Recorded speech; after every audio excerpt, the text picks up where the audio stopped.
I'm Zahra Saleha Ahmed from Pakistan.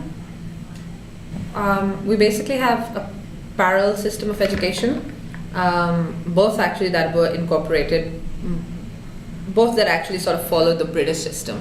Initially, earlier on, because we were a British colony until 1947, we had this system called the metric system, MATRIC, and it's basically schooling, K to 12 schooling, and with kids taking an exam at K to 10 schooling actually, and sitting for an exam at 10th grade level, and then after that they do 2 years of FA or FSC, which would be equivalent to the last 2 years of high school in America, and then they do undergrad and masters and whatever else they want to do. That's the government system that's still existing in Pakistan right now. And then the parallel system is the one that you have in private schools, wherein some schools still offer the metric system, but mostly now they've incorporated the CIE, which is the Cambridge International Examinations system, which is also British. And so they're called O-levels and A-levels. So that's exactly K to 12. And students sit for an exam at the end of 11th grade. Once they pass that, they have an ordinary level certification, and then they do 2 more years of A-levels, which is somewhere between 1 year of undergrad and the last year of high school, and then they go directly into the undergrad. That's called A-levels or advanced levels. And these 2 degrees are more preferred in Pakistan now because they're internationally recognized. The purpose of education in Pakistan to a great extent is to allow students to apply for jobs and earn money. Students who come from advantaged backgrounds, privileged backgrounds, are able to enjoy better facilities in school and think about careers and opportunities beyond what the ordinary person thinks about. The ordinary person, unfortunately, common man, is still stuck in the cycle of survival. And our schools, unfortunately, do not, from the government level, provide them with the sort of education and the sort of exposure that would allow them to think beyond the basic cycle of life. Getting a job, providing for your family, my country faces a lot of challenges. Most of them stem from the fact that we have unfortunately had a number of corrupt governments that have been regularly elected. They keep getting elected because there's lack of education at the grassroots level. So the people who are voting for them don't really know what their rights are and what a good democracy entails. I think the biggest problem facing Pakistan right now, one of the biggest problems, would be education. If we can manage to somehow improve that system, we could create a lot of other changes as well. Own government system of education is not very well set up. Government schools are often are in bad conditions. They may not have enough teachers, they may not have enough resources. A lot of times they don't have enough tables or chairs for children to sit on. Multiple things like not having toilets for students to use, and so not having, like, kids sit on the floor in winter sometimes on sheets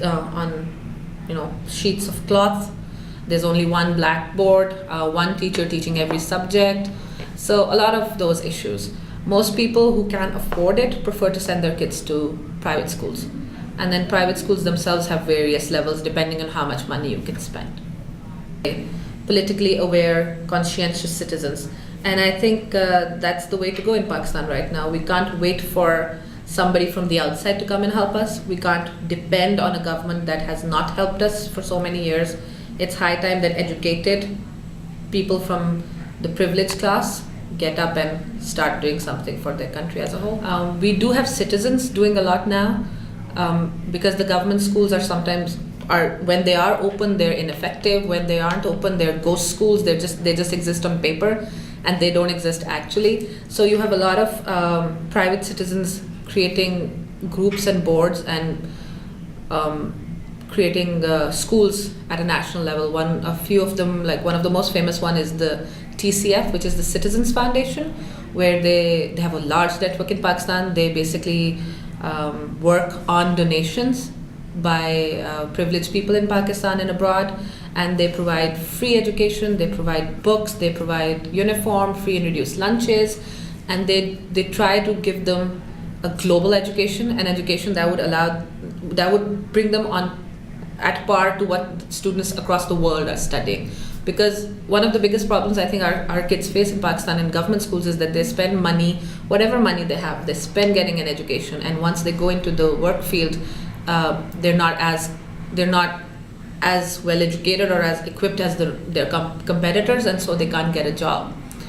I think if we can get good schools that teach subjects that are relevant, teach from a global perspective, teach secular ideology, then a lot of things can be done. Because another issue in Pakistan is that because the government schools are not that great, and a lot of poor people send their kids off to madrasas. Madrasas is a term in Urdu which basically means a religious school, and those madrasas teach children for free and provide them with food as well. So a lot of poor people who have a lot of children and can't afford to take care of them prefer sending their kids over there. The problem with madrasas is then that they have in recent years become breeding grounds for terrorist organizations.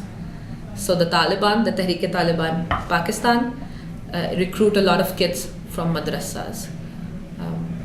If we can sort of prevent that from happening, if we can give them an alternative route where they can send their kids, then I think we could also prevent terrorism in my country. Ever since I've come to Harvard, I've realized it's not only my country's dilemma, it's a dilemma faced by many struggling countries. We spend many years waiting for somebody to come and help us, for this great leader to come down from the skies and change everything for us. And that's not going to happen. My closing thought for Pakistan or any other developing country would be that we need to stop waiting for people to come and help us, stop waiting for America, England, or some great leader to come down from the sky, and actually get up and do something on our own. Once that happens, we'll be hopefully better off.